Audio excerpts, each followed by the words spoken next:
Buenas muchachos, continuando con nuestra charla sobre el potencial eléctrico parte 2.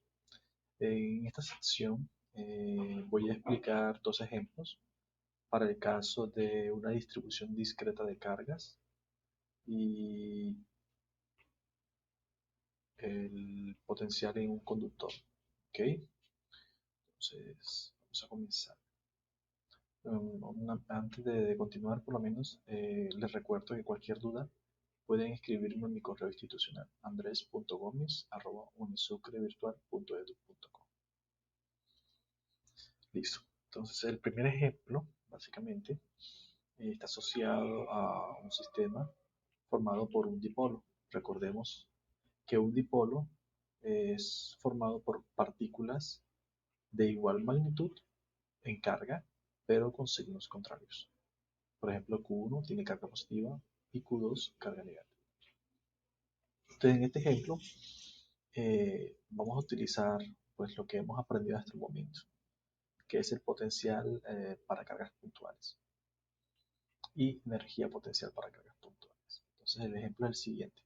Un dipolo eléctrico está formado por dos cargas puntuales, Q1 de 12 nanocoulomb y Q2 de menos 12 nanocoulomb, colocadas a una distancia de 10 centímetros, como se ilustra aquí en la gráfica.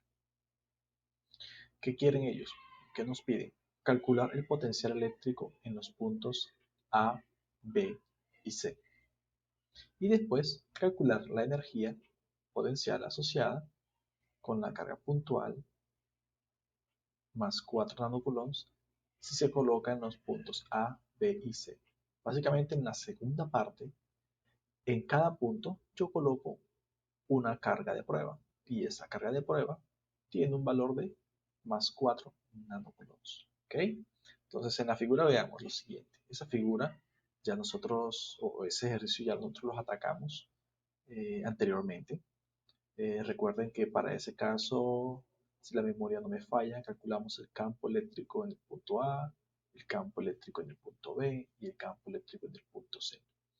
Y en esa época tuvimos que por lo menos analizar los vectores de campo actuando en A, en B y en C, algo que de cierta manera hace bastante tedioso el cálculo. La ventaja en este caso es que como el potencial es una cantidad escalar, no nos tenemos que preocupar por vectores. Simplemente nos interesa la carga y la distancia a la cual se encuentra dicha carga con referencia al punto. ¿Okay? Esas distancias están aquí, especificadas acá abajo. 4 centímetros de B a Q1, 10 centímetros de B a A, por ejemplo, o de B a Q2 tenemos 14 centímetros. De C a Q1 para ambos casos son 13 centímetros. ¿Okay? Entonces tengamos esto presente para poder entender. Entonces lo primero que vamos a hacer es analizar los datos que tenemos. ¿Okay? Entonces nuestros datos son las cargas, cada una de 12 nanocoulombs, igual magnitud pero signos contrarios, lo cual forman un dipolo. Un nanocoulomb equivale a 10 a la menos 9. Es un número, es un prefijo. ¿Okay? Y aquí nuestra carga de prueba, que es la que utilizaremos cuando vayamos a calcular la energía potencial asociada en cada punto. ¿Ok? Muy bien. Entonces ya tenemos los datos, ahora vamos a analizar las fórmulas que iremos a utilizar. Las fórmulas que iremos a utilizar serán el potencial para una carga puntual y la energía potencial para una carga puntual. Reparen que si conozco la energía, si conozco el potencial, pues conozco la energía. ¿Ok? Entonces la primera parte es calcular los potenciales para cada punto. Comencemos. Potencial 1 o parte 1. Potencial eléctrico en A. Es decir, vamos a localizarnos aquí. Y en ese punto A vamos a analizar el potencial neto asociado a la carga 2 y a la carga 1. Para eso usamos la fórmula. Esta que está. Y sumamos. Entonces sumamos el potencial en A, va a ser la suma del potencial producido en ese punto A por la carga Q1, localizado a una distancia R1, y el potencial en B debido a esta carga Q2 localizada a una distancia R2, ¿cierto? Entonces vamos a sustituir los valores. Para sustituir los valores debemos tener en cuenta de que las cargas pueden ser negativas, ¿ok? Entonces comencemos. Si ustedes se dan cuenta, ya hemos sustituido en el potencial en A, ¿cierto? Hemos sustituido el valor de K, que es 9 por 10 a la 9 newtons por metro cuadrado sobre coulomb, ¿cierto? Y en las cargas, si ustedes se podrán dar cuenta, en cada valor de la carga hemos agregado su valor con su respectivo signo. Y en la parte del denominador está la distancia a la cual se encuentra dicha carga del punto, en este caso del punto A.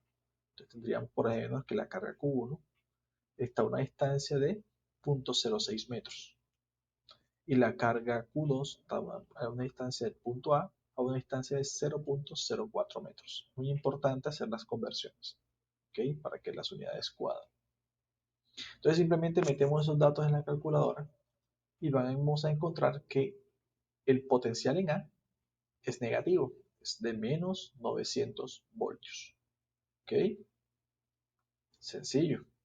Miren que aquí no tenemos que preocuparnos por vectores unitarios, a los cuales me van a decir las direcciones del vector de campo resultante. Aquí el potencial es algo escalar.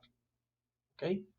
Vamos a hacer lo mismo, continuando en la parte 1 para el caso del potencial en B. Si hacemos lo mismo, reparen lo siguiente, nos localizamos en el punto B y entonces la carga Q1, que es de más 12 nanocoulombs, está localizada a 0.4 metros. ¿Sí ven? Aquí está, 0.04 metros. Pero resulta que ese punto B está a una distancia de 14 centímetros de la carga Q2, lo que equivale a 0.14 metros. ¿Cierto? Otra vez metemos estos datos en la calculadora y al final de cuentas obtenemos el potencial en B, que es aproximadamente 1929 voltios. ¿Cierto? Y ahí ustedes se preguntarán, bueno, ¿qué hacemos con el potencial en C? Pues el potencial en C, miren lo curioso que nos va a dar. Cada distancia está a 13 centímetros, es decir, 0.13 metros, tal y como se muestra aquí a continuación. Y estos mismos valores son exactamente idénticos, entonces se pueden cancelar. Y eso nos va a dar como respuesta que el potencial eléctrico en C es cero. Entonces ya tenemos calculado los potenciales en A, B y C, lo cual nos permite hacer un checklist y la sección 1. Ahora, con estos potenciales A, B y C, podemos fácilmente calcular la energía potencial para cada punto, sabiendo que la carga de prueba que se localiza en cada punto vale 4 nanocoulombs. Entonces, comencemos con la parte 2, energía potencial eléctrica en A. Entonces usamos esta formulita que está acá, que básicamente esta, y reemplazamos los valores. Por ejemplo, el potencial en A es menos 900 voltios. Miren que respeto el signo, ¿ok? Y multiplico ese valor por los 4 nanocoulombs. Entonces tendríamos la energía potencial en A. Miren que la energía potencial tiene unidades de joules. Y aquí simplemente lo que he hecho es reescribir esto en microjoules, sabiendo que el prefijo micro es 10 a la menos 6. Sencillo, ¿no? Miremos ahora lo mismo que sucede para la parte 2 de la energía potencial eléctrica en la parte 2. Hacemos lo mismo, tomamos el potencial en B, multiplicamos por 4 nanocoulombs y obtenemos la energía potencial en B, que es 7.71 microjoules. Y ya ustedes saben la respuesta para la energía potencial en C, es obvia. La energía potencial en C es igual a cero. ¿Okay? Entonces, como ustedes podrán ver, hemos resuelto un ejemplo muy similar a lo que hicimos para el campo eléctrico, pero lo hemos hecho ahora utilizando las ideas y lo que hemos aprendido de potencial eléctrico. Es decir, trabajar con potenciales eléctricos simplifica el estudio inclusive de campos eléctricos. Porque ustedes simplemente pueden tomar esto aquí, si esto queda dependiendo de algún R, lo deriva y tiene el campo eléctrico. ¿Ok? Muy bien. Vamos ahora a continuar con otro ejemplo. ¿cierto? La esfera conductora. Entonces, aquí hay que tomar en cuenta que vamos a utilizar algunas cosas de la ley de Gauss muy rápidamente. Pues ya asumimos que hemos dado ese curso, aclaramos algunas dudas. eh, entonces, si no es importante, bueno, si no recuerdan mucho, es importante que vayan y consulten las notas de clase. Entonces, una esfera conductora sólida de radio R tiene una carga total Q. Obtenga el potencial eléctrico en todos los puntos, tanto fuera como dentro de la esfera, ¿cierto? Entonces, aquí hemos dibujado gráficamente una esfera de radio R, ¿cierto? Y entonces vamos a calcular primero el potencial en el interior de un conductor, es decir, para una superficie gaussiana dentro del conductor. Entonces, ustedes pensarán, bueno, pero el campo eléctrico dentro de un conductor es cero. Y si es cero, entonces el potencial sea cero.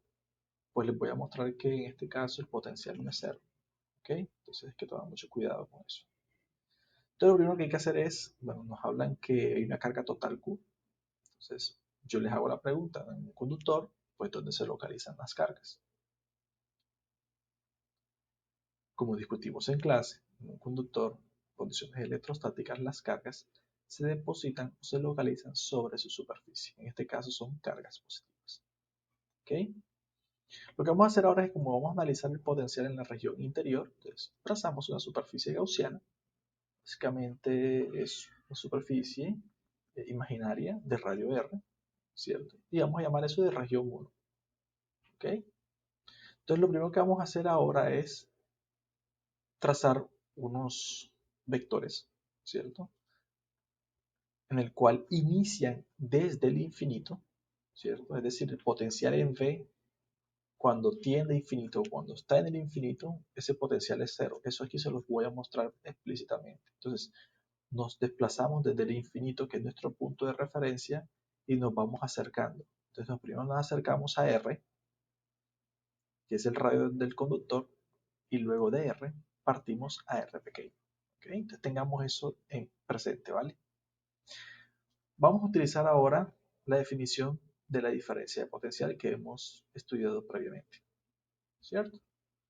Y podemos escribir esta anterior expresión de esta forma, como siendo la diferencia entre el potencial en A y el potencial en B. Recordemos que ese potencial en B será cero. Y se lo voy a mostrar por qué. Y los límites de integración serán de R pequeñito hasta el infinito. ¿Okay? Pero como ya yo les dije a ustedes, comenzamos desde el infinito, llegamos a R y de R grande a R pequeño. ¿Okay? Nos quedaría algo así. Entonces simplemente hemos tomado de R pequeño a R grande, de R grande a infinito. Pero ya ustedes saben que en el interior, en la región de R pequeño a R grande, el campo eléctrico es cero, ¿cierto? Eso lo hemos analizado, porque es un conductor en condiciones electrostáticas. Y ya mostramos previamente que ese campo eléctrico es cero. Pero en este caso acá, el campo eléctrico es diferente de cero. Y vamos a ver qué sucede integrando esto. Pues ya sabemos que el campo eléctrico se comporta como el campo eléctrico de una carga puntual, ¿cierto? El DR, ¿cierto? O sea, es un producto punto entre esos DRs, están acá. Básicamente lo que hemos hecho es cambiar el elemento de línea y lo hemos llevado a coordenadas esféricas, como hemos hablado anteriormente. Y entonces, ¿qué se hace? Bueno, aquí rotulamos A y llamamos A de R grande y B de infinito. Solamente son etiquetas para guiarnos. Entonces hacemos esta integral muy sencilla que también la hemos hecho muchas veces, ¿cierto? Y nos queda eh, una diferencia entre 1 sobre infinito y 1 sobre r. Ustedes ya saben de su curso de cálculo que cuando tenemos 1 sobre infinito, ese valor tiende a cero. Y ese valor que tiende a cero está asociado ¿a quién? Al potencial en el infinito. Y ustedes se preguntarán por qué. Hombre, si ustedes meten este signo negativo aquí, esto se hace negativo y cuadra con este lado de la ecuación. De tal forma que yo puedo identificar que el potencial en el infinito está asociado a este elemento que es aquí. Y este menos con este menos da más, entonces este valor está asociado a este potencial en R. ¿Ok? Por tal razón, yo puedo encontrar que el potencial en el interior de un conductor es constante. Y miren lo interesante, si yo utilizo ese potencial para calcular el campo eléctrico, utilizando ya la expresión que encontramos al comienzo, que relacionaba el campo eléctrico como el gradiente del potencial, entonces se podrán dar cuenta que cuando yo derivo ese potencial constante, el campo eléctrico será cero, algo que es previsto en esa región. ¿Okay? Ahora vamos a analizar qué es lo que sucede cuando nos localizamos por fuera de ese conductor. Entonces, ustedes saben que por fuera del conductor, ese campo eléctrico se comporta, o ese conductor se comporta como si fuera una carga puntual. Entonces vamos a analizar entonces qué sucede con el potencial en ese caso. Entonces, dibujamos otra vez nuestro conductor, ¿cierto? Dibujamos una superficie gaussiana y llamamos a esa superficie gaussiana de región 2. Y hacemos exactamente lo mismo. Tomamos el punto de referencia del infinito y llegamos solo hasta esa superficie gaussiana. ¿Ya?